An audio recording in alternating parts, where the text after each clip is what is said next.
그러니 우리는 누룩이 없는 새 덩어리, 새 반죽이 되어야 한다는 거예요. 근데 그러기 위해서는 우리 안에 있던 옛 누룩, 묵은 누룩을 버려야 한다는 거예요. 묵은 누룩이 뭐예요? 예수 믿기 전에 가지고 있던 죄의 습관과 체질들, 나도 모르게 내 안에 퍼져가는 하나님에 대한 불신과 의심의 누룩들, 그로 인해 찾아오는 내 안의 불안과 염려들, 나도 모르게 내 마음과 생각 속에서 계속 퍼져나가는, 커져가는 누군가에 대한 미움과 원망의 감정들, 그게 처음에는 작았지만 점점 커져가는 그 묵은 누룩을 무시하면 안 된다는 거예요. 그래서 그런 작은 누룩까지들도 찾아내서 완전히 제거하는 것이 중요하다는 거예요.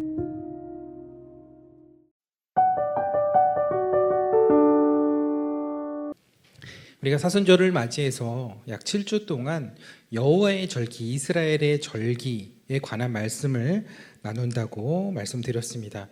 긴 호흡의 이제 시리즈 말씀이기 때문에 여러분들이 또 지난주 말씀을 또 잘 기억하고 그 말씀들을 이렇게 쌓아가면서 들으시면 더 좋을 것 같다는 생각이 듭니다. 그래서 제가 이번 주부터는 말씀을 전할 때 지난주의 말씀을 간략하게 이제 정리해 드리고 그리고 이제 오늘 말씀으로 들어가려고 합니다.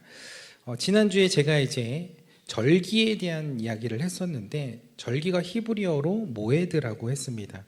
이 모에드는 시간적으로는 하나님이 정하신 때라는 뜻이고 공간적으로는 하나님을 만나는 장소, 즉 성막이 되는데, 그래서 모에드는 성막이 되신 예수님을 통해 이루어져가는 구원의 시간표라고 할 수 있습니다. 그래서 절기는 한 문장으로 요약하면 하나님이 이뤄가시는 구원의 시간표다라고 기억을 하시면 됩니다. 근데 이 하나님이 제정하신 절기, 사람이 만든 절기가 아닌 하나님께서 이스라엘 백성들에게 지키라고 하신 그 절기가 레위기 23장에 나오는데 거기에 몇 개의 절기가 나온다고 했죠? 5개요? 네, 7개가 있다고 했습니다. 네.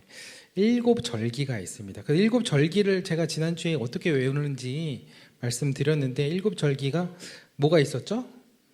유월절, 무교절, 조실절, 랄랄랄랄 그러시죠. 네. 보여드릴게요.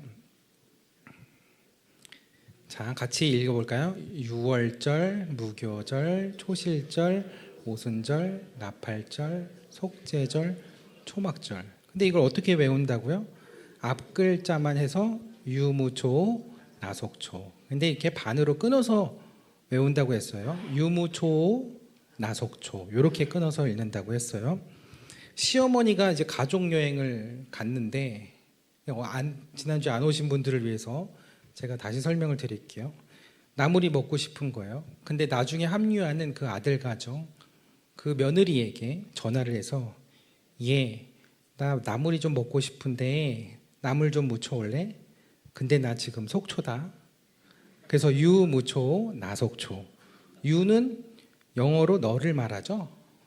무초는 나무를 무쳐오라는 거죠. 나속초는 지금 내가 속초에 있으니 여기로 가져오라는 거죠. 그래서 유무초, 나속초. 이렇게 해서 유무초, 나속초를 외울 때 시어머니와 며느리의 통화를 연상해야 된다 말씀드렸죠.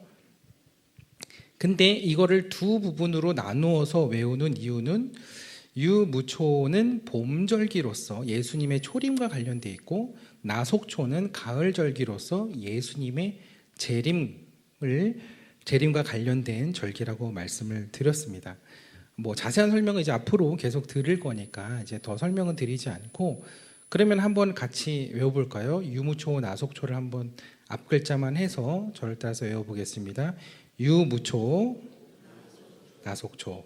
한 번 더 유무초, 나속초. 그래서 입에 이게 좀 배실 수 있도록 제가 도와드릴 거예요. 그래서 지금 이제 2주밖에 안 됐잖아요. 이제 처음에는 이게 입에 잘 안 붙을 수 있는데 하다 보면 그냥 저절로 붙을 거예요. 그리고 여러분들이 그렇게 되실 수 있도록 제가 방금 설명해드린 내용을 바탕으로 해서 노래를 하나 만들었습니다.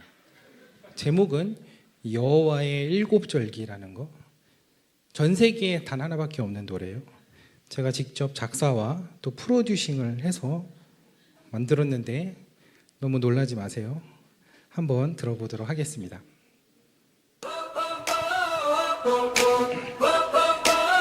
여호와의 일곱 절기 여호와의 일곱 절기 레위기 23 said 이것은 나의 절기들이니 성회로 공포할 여호와의 절기니라.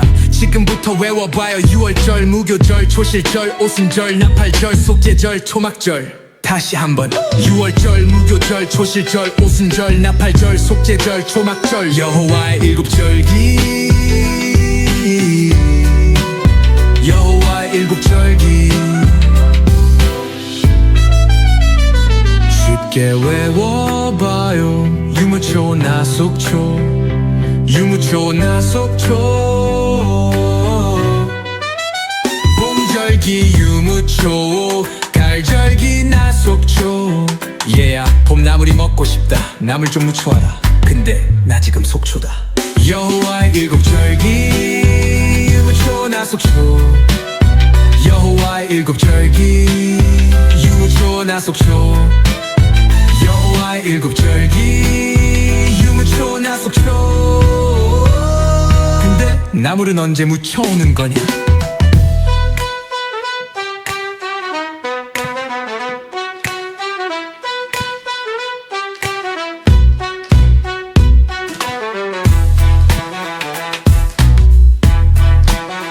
여호와의 일곱 절기 유무초 나속초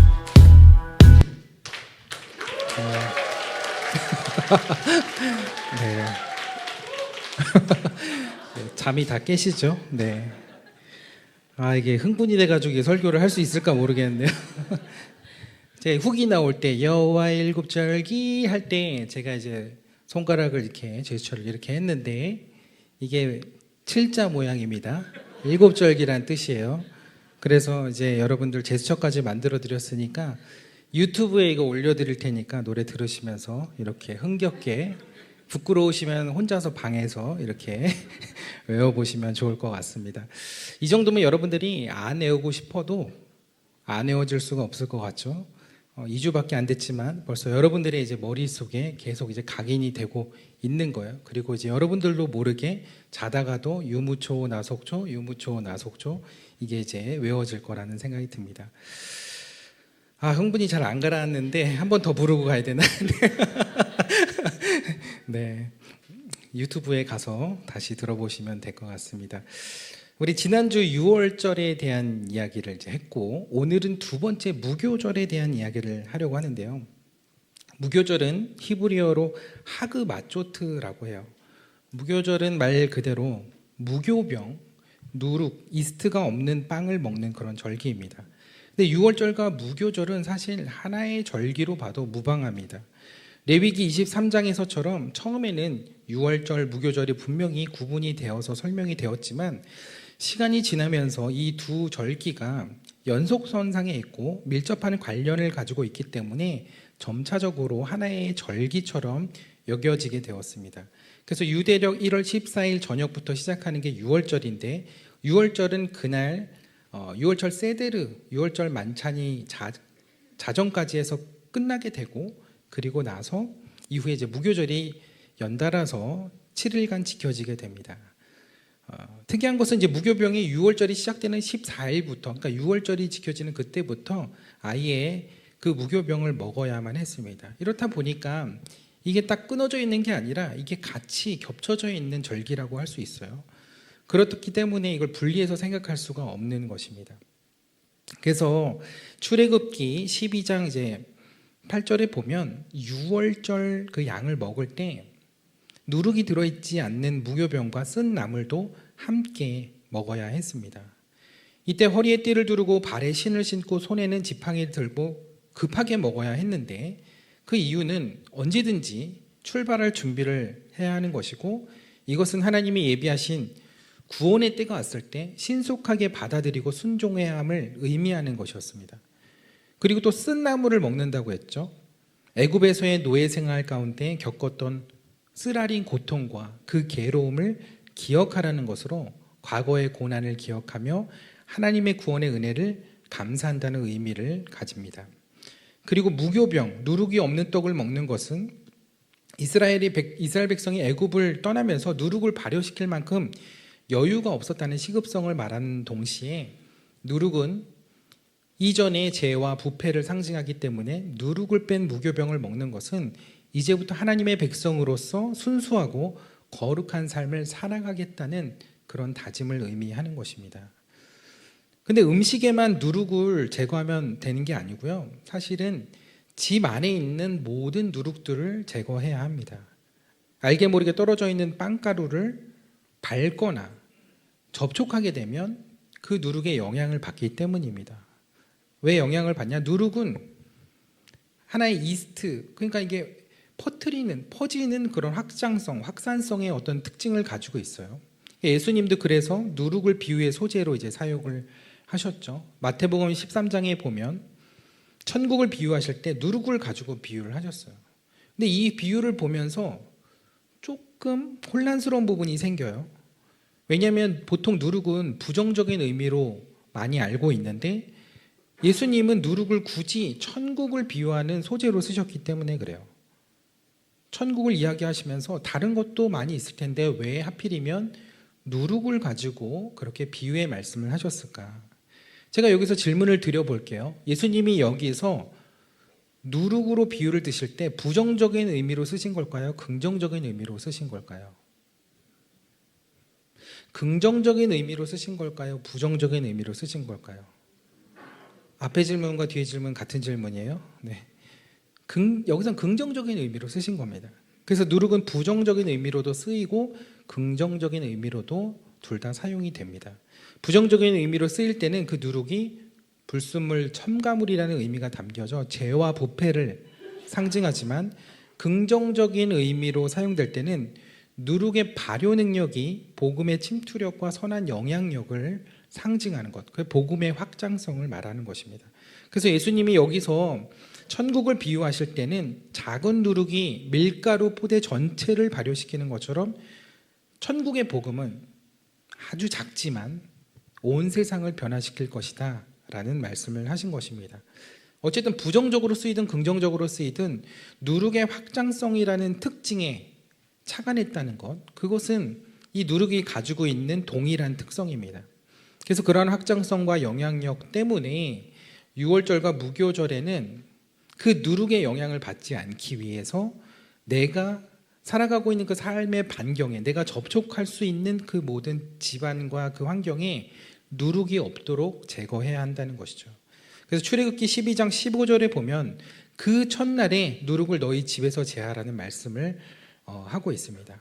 그 첫날이라는 것은 이제 유월절을 맞는 날인데 사실은 그 첫날에 제거하는 게 아니라 그때 그 날이 유월절 오기 전에 미리 다 제거하는 작업들을 했어야 됐다는 거죠. 그래서 오늘날 유대인들도 유월절을 맞기 전에 그 시즌이 되면 온통 집안에서 누룩을 제거하느라 야단법석이 됩니다. 그러니까 주부들은 유월절 몇 주 전부터 온 집안을 다 드러내고 청소를 이제 하기 시작하죠.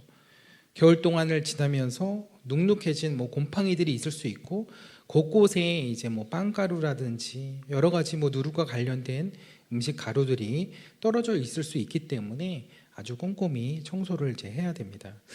식기들 같은 경우는 이제 그게 닦는다고 다 안 없어질 수 있기 때문에 다 삶아야 되고요.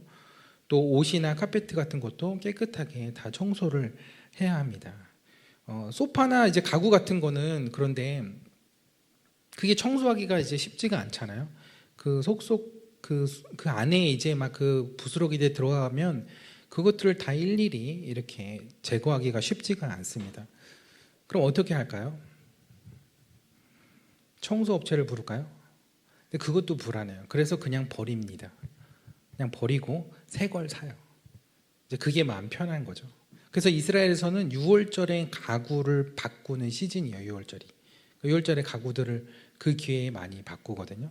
그 쓸만한 가구들도 버려지니까 유학생들이나 형편이 어려운 친구들이 이제 그거를 이제 주워다 쓰려고 이렇게 이제 좀비들처럼 막 돌아다니면서 네, 어디 좋은 가구들 안 나와 있나 막 이렇게 돌아다닙니다. 근데 아이들은요 근데 부모님은 막 그 유월절 준비하느라 분주하고 이렇게 막 어떻게 하면 이게 또 깨끗하게 이 누룩을 다 제거할 수 있을까 신경을 쓰는데 행복한 사람들이 있어요. 누가 행복하냐? 아이들이 굉장히 행복해합니다. 아이들이 신이 나요. 여러분, 아이들이 언제 가장 신날까요? 언제 가장 신날 것 같아요? 학교 안 갈 때 신납니다. 학교 안 갈 때. 생각지도 못하게 쉬는 내일 개교 기념이다 이러면은 오늘 마음이 너무 편안하고 오늘 밤은 잠을 자지 말아야지 막 이렇게 생각을 하죠. 아이들이 그래서 제일 좋아하는 요일 중에 하나가 금요일입니다. 금요일. 저희 교회 금요 찬양 집회가 있어서 좋아하는 게 아니고 다음날 학교를 안 가니까 좋아하는 거예요. 근데 6월절이 되면 이스라엘 아이들이 얼마나 학교를 안 갈까요? 6월절을 앞뒤로 해가지고 약 2주 정도를 학교를 안 갑니다. 너무 좋겠죠. 근데 이때만 절기가 뭐 이것만이 아니잖아요. 그러니까 1년에서 거의 반은 노는 것 같아요. 이스라엘은 그래서 아이들의 천국이라고 그렇게 얘기를 하더라고요. 근데 애들만 안 가는 게 아니고 어른들도 쉽니다. 이때가 되면 직장에서 웬만하면 일주일씩은 다 휴가를 줘요. 절기도 지켜야 되고 준비도 해야 되니까. 그래서 다 휴가를 이때는 다 얻게 됩니다. 그만큼 누룩을 이제 제거하는 일이 또 이 절기가 이제 대대적인 행사로 지켜지는 절기라는 것이죠.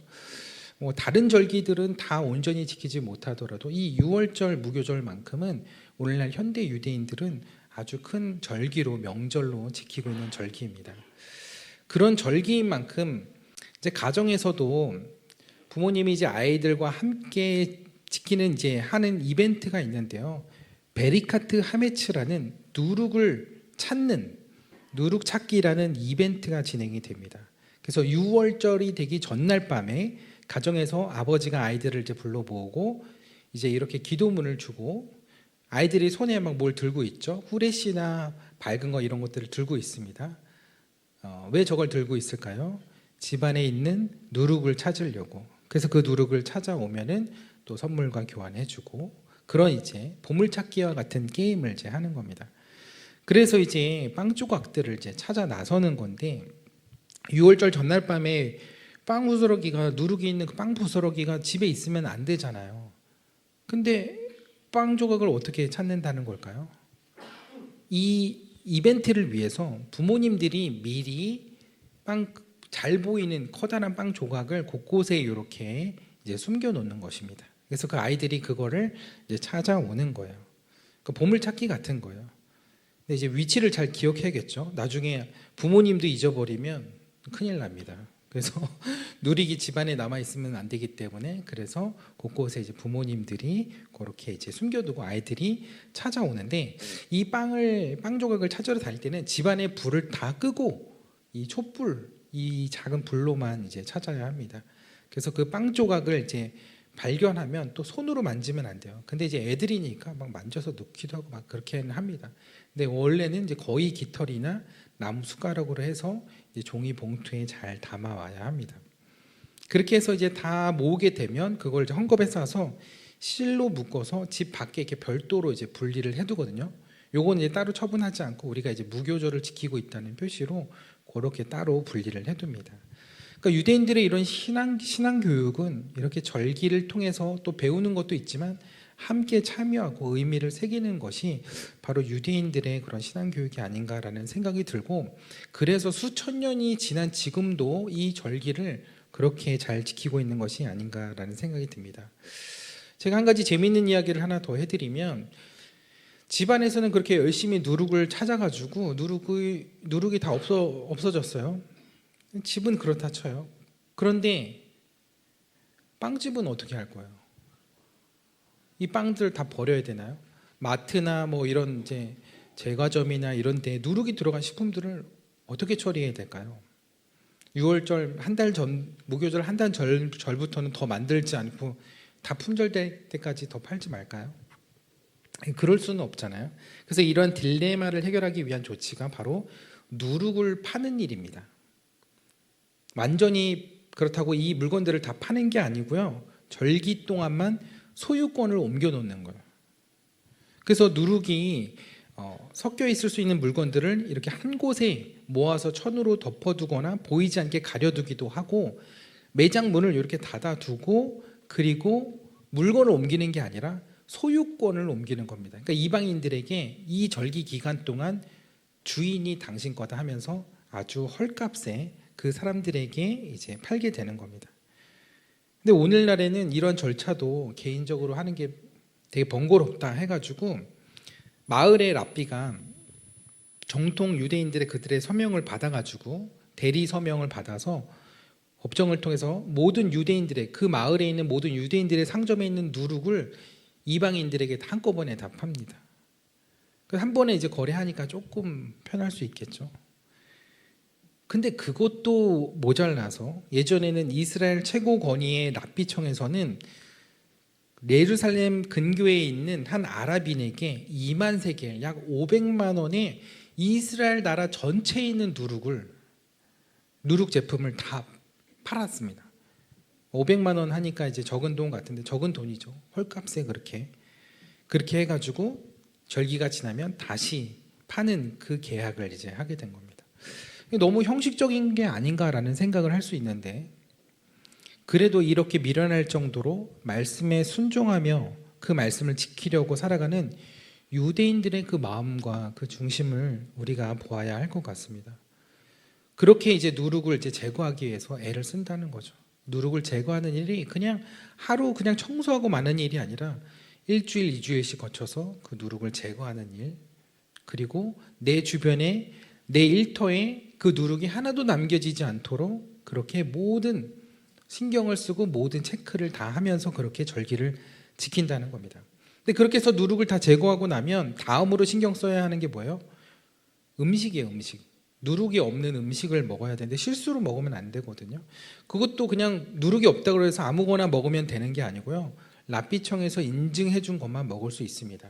그러니까 유대인의 음식법을 코셔라고 하는데 그 중동 사람들의 그 음식법에 의해서 만들어진 그 음식은 할랄 푸드라고 그러죠. 근데 유대인들은 이제 코셔라고 합니다. 오늘날에는 그 무교병을 이렇게 다 만들어 먹기보다는 이렇게 이제 간편식으로 이제 판매를 이제 하는데 이걸 마쪼스라고 해요. 이게 맛이 좋아가지고 마쪼스가 아니라 무교절에는 이제 무교병을 마짜라고 하는데 그래서 그 제품의 이름이 이제 마쪼스인 거예요. 이 이름처럼 맛이 좋을까요? 네, 그렇지 않을 거예요. 아마 그냥 여러분들이 상상하는 그 텁텁한 맛이에요. 무슨 참 그래 이거 그런 그 비스켓 같은 그런 맛이에요. 근데 오른쪽에 보니까 예후다 마쪼스라는 업체가 이제 유명한데 이름도 그 미시나를 편집했던 아주 유명하고 권위 있는 예후다의 이름을 업체 이름으로 이제 쓴 거예요. 그만큼 믿고 먹을 수 있다는 거겠죠. 그래서 아마 더 잘 팔리는지도 모르겠어요. 그 왼쪽 밑에 사진에 보면 작은 글씨로 kosher for Passover라고 돼 있는데 6월절을 위한 코셔 음식이라는 거예요. 그러니까 6월절 용으로 인증된 마쪼스 무교병이라고 생각하시면 돼요. 그리고 옆에는 큰 글씨로 아비부 마쪼스라고 그랬는데 아비부는 6월절이 있는 봄을 얘기합니다. 봄을 얘기해요. 텔 아비부 이렇게 이제 그 수도를 텔 아비부, 행정 수도는 텔 아비부고 그들의 영적인 수도는 예루살렘이잖아요. 텔 아비부는 아비브가 봄이고 텔이 언덕이란 뜻이에요. 그 봄의 언덕이란 뜻이에요. 그래서 아비브 마쪼스 하면은 6월절에 먹는 그 봄절기에 먹는 마쪼스라는 뜻으로 그렇게 상호명을 붙인 것 같아요. 그래서 무교절에 누룩을 제거하는 일이란 먹는 거 하나에서부터 집안에 있는 누룩을 하나하나 다 체크하면서 제거하는 일까지 굉장히 큰 일이라는 거예요. 근데 그런 누룩을 제거하는 일에 대한 큰 부담감을 생각하면서 오늘 우리가 읽었던 고린도전서의 말씀을 보면 이 말씀이 새롭게 다가올 것 같아요. 오늘 6절 말씀에 너희가 자랑하는 것이 옳지 아니하다고 했거든요. 그러니까 믿음이 좀 있고 신앙생활을 좀 했다고 자랑할 게 아니라는 거예요. 왜냐하면 우리의 믿음이 완전한 것이 아니기 때문에 그렇다는 거예요. 그래서 우리도 모르는 사이에 작은 누룩이 우리 안에 퍼지고 있을 수 있다는 거예요. 사람들 모르게 몰래 짓는 은밀한 죄의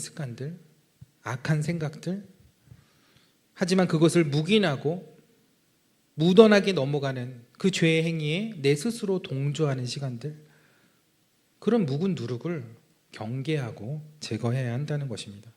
왜냐하면 우리는 이제 누룩이 없는 자가 되었기 때문이라는 거예요. 7절 말씀에 보면 너희는 누룩이 없는 자라고 했는데 그 이유는 유월절 양이신 그리스도께서 십자가에서 우리를 위해서 희생하고 죽으셨기 때문이라는 거예요. 예수님께서 우리를 위해 죽으심으로 우리 안에 그 죄의 누룩이 완전히 다 사라졌다는 거예요. 그러니 우리는 누룩이 없는 새 덩어리, 새 반죽이 되어야 한다는 거예요. 그러기 위해서는 우리 안에 있던 옛 누룩, 묵은 누룩을 버려야 한다는 거예요. 묵은 누룩이 뭐예요? 예수 믿기 전에 가지고 있던 죄의 습관과 체질들, 나도 모르게 내 안에 퍼져가는 하나님에 대한 불신과 의심의 누룩들, 그로 인해 찾아오는 내 안의 불안과 염려들, 나도 모르게 내 마음과 생각 속에서 계속 퍼져나가는, 커져가는 누군가에 대한 미움과 원망의 감정들, 그게 처음에는 작았지만 점점 커져가는, 누룩과도 같이 커져가는 그 묵은 누룩을 무시하면 안 된다는 거예요. 그래서 그런 작은 누룩까지들도 찾아내서 완전히 제거하는 것이 중요하다고 했는데, 오늘 이 말씀에서 묵은 누룩을 내버리라고 했습니다. 근데 여기서 내버리라는 것은 헬라어로 에카다이로라는 단어인데, 그냥 쓰레기통에 버리듯이 그냥 툭 버리는 게 아니고 깨끗이 하다, 깨끗이 제거하다라는 그런 뜻입니다. 깨끗하게, 완전하게 제거하라는 뜻이에요. 여기서 중요한 건 깨끗해진다는 거예요. 버린다는 게 중요한 게 아니라 깨끗해진다는 거예요. 우리가 누룩이 없는 새 덩어리, 새 반죽으로 깨끗해진다는 거예요. 그래서 유대인들이 집안에서 열심히 찾은 그 누룩들 어떻게 처리한지 아세요? 다 모아가지고 그냥 쓰레기 봉지에 담아서 그냥 버릴까요? 그러면 절대 안 됩니다. 누룩은 반드시 태워 없애야 합니다. 그래야 완전히 그 안에 있는 균들, 곰팡이 균들이, 이스트들이 다 제거되기 때문에 그래요. 그래서 누룩이 어딘가에 존재하면 또 퍼지기 때문에 완전히 제거하는 방법, 불에 태운다는 거죠. 그래서 오늘날에는 이렇게 유대인들이 공동으로 이렇게 가서 태우는 곳이 있어요. 시청에서 이제 절기가 되면 저렇게 화로를 갖다 놔요. 그래서 보면 큰 통 앞에 이렇게 이제 글씨가 이렇게 보이는데 슈리파트 하메츠라고 이렇게 쓰여 있어요. 하메츠는 누룩이고 슈리파트는 태우라는 뜻이에요. 그래서 누룩을 여기에 태우세요라는 그런 문구입니다. 그래서 이처럼 누룩은 태워 없애서 제거해야 되는 거예요. 그래야 완전히 제거되는 거예요. 마찬가지로 우리 안에 있는 묵은 누룩도 태워 없어져야 한다는 거예요. 어떻게 태워질 수 있을까요? 성령의 불로 태워져야 되는 거예요. 말씀의 불로 태워버려야 하는 거예요. 우리 안에 있는 불신앙과 염려와 걱정과 하나님에 대한 모든 의심과 두려움들이 말씀으로, 하나님께서 주시는 그 하나님의 음성과 은혜로 태워 없어져야 되는 거예요. 기도의 불로 불태워야 하는 것입니다. 그래서 불로 태워서 우리 안에 있는 누룩들이, 묵은 누룩들이 완전히 제거되어야 한다는 거죠. 그러지 않으면 언젠가 그 누룩은 내 안에서 조금씩 퍼져나가기 시작할 거예요. 근데 그걸 그냥 덮어두면요, 언젠가 그게 감당할 수 없을 만큼 퍼지게 되는 거거든요. 그래서 그것을 발견했을 때 적극적으로 찾고 제거해야 한다는 거예요. 누룩 부스러기를 찾아 나서듯이 적극적으로 찾아서 드러내고 제거하고 태워야 한다는 거예요. 근데 우리의 신앙생활이 그러지 못할 때가 많아요. 삶 속에서 적당하게 타협하고 적당하게 신앙생활을 하려고 하지, 정말 하나님 앞에서 순전하고 진실된 삶을 살기 위해서 치열하게 그렇게 노력하고 있지 않다는 거예요. 여러분, 구원은 우리의 노력으로 되는 것이 아니죠. 그 구원을 위해서 노력하라는 게 아니에요. 구원받은 우리가, 새 덩어리와 새 반죽이 된 우리가 그 순전하고 진실된 삶을 지켜가기 위해서 치열하게 노력해야 한다는 거죠. 우리 안에 세상의 누룩이 들어오지 않도록 우리의 진실함과 순결함을 지켜가는 것이 중요하다는 것입니다. 여러분, 이 그림을 한번 보세요. 이 그림은 종교개혁을 지지했던 폴랑드의 개신교 화가 피테르 브레헬의 작품입니다. 이 작품의 제목이 사육제와 사순절의 싸움입니다. 이 그림은 이렇게 반을 나눠서 보는 것이 하나의 방법인데요. 가운데 횃불을 들고 있는 그 광대를 기준으로 해서 왼쪽이 사육제의 모습을 묘사한 것이고 오른쪽이 사순절을 표현하는 것입니다. 근데 중요한 것은 사육제와 이 사순절의 모습을 그 실제 모습을 보고 그린 것이 아니고 당시의 관행과 문제점을 이 작가가 생각하면서 종교개혁을 지지했던 작가라고 그랬죠. 그러니까 그 당시에 카톨릭 교회에서 정말 형식적으로 본질을 다 잃고 지켜지는 이 절기들을 풍자하여 그리고 사람의 모습으로 의인화하여 그린 작품이라는 거예요. 그래서 오른쪽 사순절의 그림을 먼저 보면요, 이게 최고 해상도의 이제 이미지로 제가 가져왔는데 제가 다른 나라 위키피디아에 가서 가져온 건데 그래도 좀 너무 확대를 해서 잘 안 보이실 수 있을 것 같아요. 근데 최대한 이제 확대를 그래도 한 거예요. 보시면 이 남성의 이마에 검은 십자가가 그려져 있어요. 이게 사순절이 시작되는 제수요일에 이마에 재를 묻혀서 십자가를 그렸던 전통을 보여주는 것이고 이때가 이제 사순절을 지키는 때라는 걸 보여주는 거죠. 그런데 그 옆에를 주변을 보니까 옆에 홍합, 청어 같은 해산물들이 보여요. 이게 왜 보일까요? 사순절에는 육식이 혹은 동물성 기름이 못 먹게 돼 있어요. 금지되어 있어요. 그러다 보니까 해산물을 주로 먹게 된다는 거죠. 그러니까 육식은 성욕을 부추긴다 해서 육식을 못하게 했다는 거죠. 그리고 또 밑에 보니까 프레첼 모양의 이게 빵이 있습니다. 여러분 프레첼 좋아하시나요? 근데 여러분 이게 무엇을 형상한 건지 아세요? 프레첼이라는 이 단어가요, 라틴어 브라키움에서 유래된 거예요. 그 뜻이 뭐냐? 팔이라는 뜻이에요. 브라켓, 여기 TV에 다는 브라켓 아시죠? 그 팔이라는 뜻이에요. 그러니까 저 프레첼의 모양은 팔의 모양을 형상화해서 만든 빵인 거예요. 근데 어떻게 저게 팔을 형상한 빵이냐? 당시 중세 수도사들이요, 기도할 때 오른손 왼쪽 어깨, 왼손은 오른쪽 어깨 이런 식으로 교차하고 엎드려서 기도를 했던 거예요. 여러분 손을 쓸 수 없는데 엎드려서 무릎 꿇고 기도해 보세요. 그게 편하게 기도가 되겠어요? 그러니까 이렇게 내가 아무것도 할 수 없는 존재고 자신을 낮추어서 하나님께 복종하는 태도를 나타내는 것이에요. 그리고 내 죄를 참회하고 하나님의 자비를 구하는 고행적인 기도 중에 하나가 바로 이 프레첼 기도 방법이었던 거예요. 근데 우리가 먹는 프레첼은 너무 맛있죠. 달콤 짭짤하고 맛있는 그 프레첼. 근데 이게 이 고행을 형상화한 빵이 이제 프레첼이라는 거죠. 근데 이 사순절에 먹는 이 프레첼은 누룩, 우유, 계란, 버터 어쨌든 맛을 낼 수 있는 모든 것들이 들어가지 않습니다. 그래서 무교병이나 마찬가지예요. 아무 맛이 나지 않는 이 프레첼. 수도사들은 사순절 동안 이 프레첼과 물만 먹으면서 경건 생활을 했다는 거죠. 근데 결국 우리는 너무 맛있게 먹는 이 빵이 사실은 고행을 상징하는 빵이라는 거예요. 그래서 여러분 프레첼 과자나 빵 드실 때 기도하는 마음으로 이제 드셔야 될 거예요. 그걸 기억하고. 근데 여러분 이 사순절에 이 남자의 표정을 한번 보세요. 아무 생각이 없어 보이죠? 기쁨이 전혀 없어 보여요. 그리고 그 앞에서 잘 안 보이시겠지만 행렬을 이끄는 사람들이요, 너무 힘겨워하는 모습이 보입니다. 근데 여러분 이 그림이 의인화한 그림이라고 그랬죠. 그러니까 이것은 당시 사람들이 생각 없이 지키는 관행으로서의 사순절을 이 그림으로 이렇게 폭로하고 풍자하고 있는 거예요.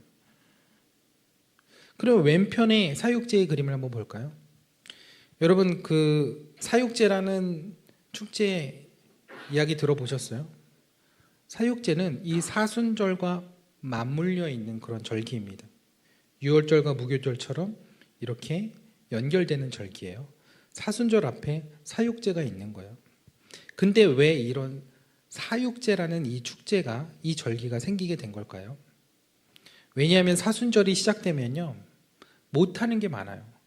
금식도 해야 되고 많은 것들을 절제해야 돼요. 그러니까 그 고행의 그 절기가, 그 시간이 오기 전에 해볼 거 다 해보자. 할 수 있는 거 다 해보자. 고기 못 먹으니까 죽도록 고기를 한번 먹어보자. 신나게 먹어보자라는 뜻이에요. 그래서 사육제의 뜻이요, 고기가 사라지는 축제라는 뜻이에요. 사는 사라지다, 사양하다라는 뜻이고, 고기 육자를 떠서 그래서 사육제인 거예요. 근데 여러분, 사육제가 영어로 뭔지 아세요? 영어로 카니발이에요. 카니발. 카니발이 라틴어로 까르네 발레라는 말인데, 그 뜻이 뭐냐? 고기요 안녕이란 뜻이에요. 여러분, 카니발 많이 보시죠? 저희 교회 차도 카니발인데, 카니발 지나갈 때 고기 안녕 이렇게 인사하시고, 고기 먹으러 갈 때 못 타고 가신다? 그러니까 카니발이 그런 뜻이라는 거예요. 그래서 그림을 보시면 앞서 마른 여인과 대조적으로 탐욕스러운 그 파란색 옷을 입은 뚱뚱한 남자가 술통을 타고 있죠. 그리고 한 손에는 그 돼지고기가 꽂혀 있는 꼬챙이를 들고 있습니다. 주님의 부활을 기다리며 경건함으로 보내야 하는 그 사순절을 앞두고, 그게 하나의 얼마나 곤욕이라고 생각했으면 저렇게 먹고 즐기는 축제를 사순절 앞에 두어야 했을까요? 그렇게 실컷 자기 하고 싶은 거 다 하고 나서 사순절에 회개하는 그 마음이 어땠을까요? 정말 사순절의 의미를 마음 깊이 새기고 지킬 수 있었을까요? 제가 이 그림을 여러분들에게 보여드리는 이유를 아시겠나요? 오늘 말씀에서 바울은 고린도 교인들이 집안에 있는 누룩들만 제거하고 자기 마음에 있는 누룩들은 제거하지 않는 그 고린도 교인들을 향해서, 너희들이 지금 이 6월절 명절을 너무 잘 지키고 있지만 너희들의 마음이 하나님 앞에서 순전하고 진실하냐를 지적하고 묻고 있는 거예요. 무교절의 누룩만 제거하는 것이 교인이 아니라 6월절의 삶을 사는 것이 진정한 교인이라는 거예요. 내가 사순절이라는 걸 알고 사순절이구나 라고 생각하고 그냥 사는 게 아니라 사순절의 삶을 살아가는 게 진정한 교인이라는 거예요. 6월절 어린 양 예수 그리스도의 피로 구원을 받았다면 하나님의 거룩한 백성으로서의 구별된 삶을 사는 사람이 6월절의 삶을 살아가는 거예요. 근데 당시 고린도 교인들은요, 여전히 중요하지 않은 문제들로 분쟁과 분열을 일으켰고, 예수를 믿는다고 하면서도 세상 문화와 세상 사람들처럼 음행을 저지르고 은사를 남용하고 교인들을 서로 정죄하고 복음을 왜곡시키고, 그런 내용들이 고린도 교회 안에서 끊임없이 일어났던 거예요. 그래서 바울이 그 묵은 누룩을 제거해라, 그 묵은 누룩들을 제거하고 순전함으로 진실함의 떡으로 하나님 앞에 이 6월절 기간에 나아가자라고 이야기를 하고 있는 것입니다. 그래서 8절 말씀에 6월절 명절을 지키지만, 무교절을 지키지만 지난 묵은 누룩을 가지고 하지 말고, 악하고 악에 찬 그 누룩을 가지고 하지 말고 그 누룩들을 다 제거하고 순전함과 진실함의 떡으로 그 명절을 보내자고 이야기한 것입니다. 저는 이 말씀이 사순절을 지나가는 우리에게도 하나님께서 들려주시는 음성이라고 생각합니다. 여러분, 사순절을 어떻게 보내고 계신가요? 주님의 부활과 주님의 고난이 지금 나의 삶과 무슨 관계가 있나요? 여러분들은 주일 잘 지키고 예배도 잘 드리고 기도도 열심히 하고 말씀도 보지만 여러분들의 마음에 여전히 악의가 차 있는 누룩이 있다면 정말 여러분들은 그리스도인으로 살아가고 있는 것이 맞나요? 누군가를 용서하지 못하는 마음과 분노가 차 있는 그 묵은 누룩이 아직도 내 마음속에 있다면 이 예배의 자리에 나와 내가 하나님께 받은 그 은혜가 어떤 의미가 있냐는 거죠. 그 누룩이 제거되지 않으면 우리가 예배의 자리에 나와 목소리를 높이고 하나님을 찬양해도 언젠가 그 사육제의 그림처럼 우리의 신앙도 껍데기만 남을 수 있게 된다는 거죠. 어쩌면 교회를 열심히 다녀도 우리가 변화되지 않는, 믿음이 자라지 않는 이유가 거기에 있을지 모르겠어요. 열심히 봉사할수록 마음이 불편하고 신앙생활이 마치 고행처럼 느껴지는 이유는 내 안에 여전히 제거되지 않은 묵은 누룩들, 여전히 덮어두고 있는 그 묵은 누룩들 때문에 하나님 앞에 온전히 나아가지 못하는 것이라는 거죠. 그래서 바울은 그 묵은 누룩을 버리고 순전함과 진실함의 떡으로 무교병과 같이 하나님 앞에 진실함으로 살아가도록 힘쓰자는 것입니다. 사랑하는 여러분, 사순절을 보내며 그리고 무교절의 의미를 생각해 보면서 우리의 삶을 잘 돌아봤으면 좋겠습니다. 내 모습 가운데 내 안에 여전히 묵은 누룩은 없는지. 근데 그게 참 내 뜻대로 안 돼요. 사람의 마음이라는 거, 관계라는 거, 남편, 아내, 자녀, 내 뜻대로 안 돼요. 중요한 건 그거예요. 주님께서 우리를 누룩이 없는 새 덩어리로 만드셨다는 거예요. 그 사실을 믿고 그 떡을 가지고, 그 반죽을 가지고 주님 앞에 나아가야 하는 거예요. 내가 지키려고 한다고 지켜지는 게 아니에요. 우리가 주님 앞에 그 순전함과 진실함의 떡을 가지고 나아갈 때 주님께서 우리를 새로운 무교병으로, 새로운 주님의 거룩한 떡으로 우리를 삼아주시고 그렇게 살아가는 믿음의 크리스천으로 만들어 주실 줄 믿습니다. 내 힘과 능력으로 애쓰라는 거 아니에요. 나는 여전히 부족하고 나는 여전히 그 묵은 작은 누룩에도 넘어지는 인생이지만, 그러나 하나님 앞에 우리가 그 중심을 다하여 순전함으로 나아가는 일, 그것만큼은 우리가 포기해서는 안 되고 그것만큼은 놓아서는 안 된다는 것입니다. 우리 사순절 기간 동안 정말 우리가 순전한 마음으로 주님 앞에 나아갈 수 있는 저와 여러분들의 삶이 되기를 축복합니다. 주님, 저도 신실하게 살고 싶습니다. 진실하게 살고 싶습니다. 하나님의 백성으로서 구별되게 살아가고 싶습니다. 하나님, 그러나 내 뜻대로 되지 않을 때가 참 많습니다. 내 마음으로는 이 세상의 누룩을 이기기가 참 힘듭니다. 그 누룩을 제거하고 싶어도 내 마음 가운데 있는 그 누룩이 뽑혀나가지를 않습니다. 내 마음, 내 감정들, 내 상황들, 주님이 내 마음을 만져주시지 않으면 그 누룩이 뽑혀나가지 않을 것 같습니다. 주님, 내 마음을 만져주옵소서. 주님, 내 삶을 만져주옵소서. 주님, 우리 가정을 만져주옵소서. 우리 일터를 주님의 보혈의 손길로 만져주옵소서. 주님, 우리 안에 있는 모든 누룩이, 묵은 누룩들이 주님의 보혈의 손길로 녹아 없어지게 하여 주시고 주님의 성령의 불로 태워지게 하여 주시고 우리가 다시금 정결하고 거룩한 주님의 백성으로서 새 덩어리와 새 반죽이 되게 하여 주옵소서. 그렇게 진실된 모습으로 주님 앞에 나아가기를 원합니다. 주님, 우리를 이끌어 주옵소서. 주님, 우리를 인도하여 주옵소서. 우리 주여 한번 부르짖고 함께 기도하겠습니다. 주여,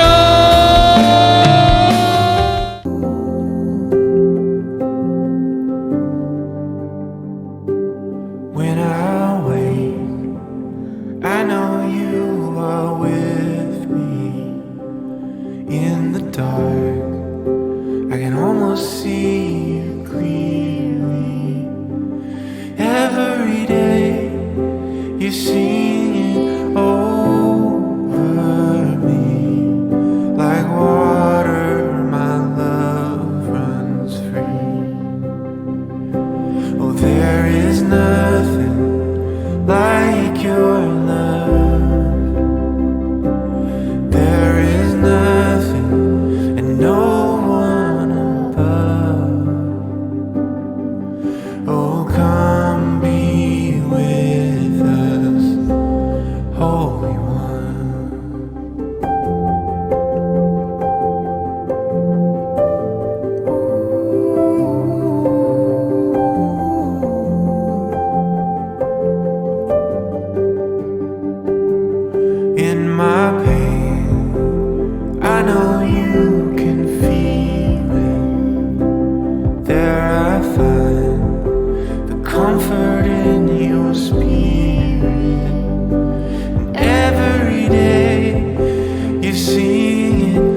anyway.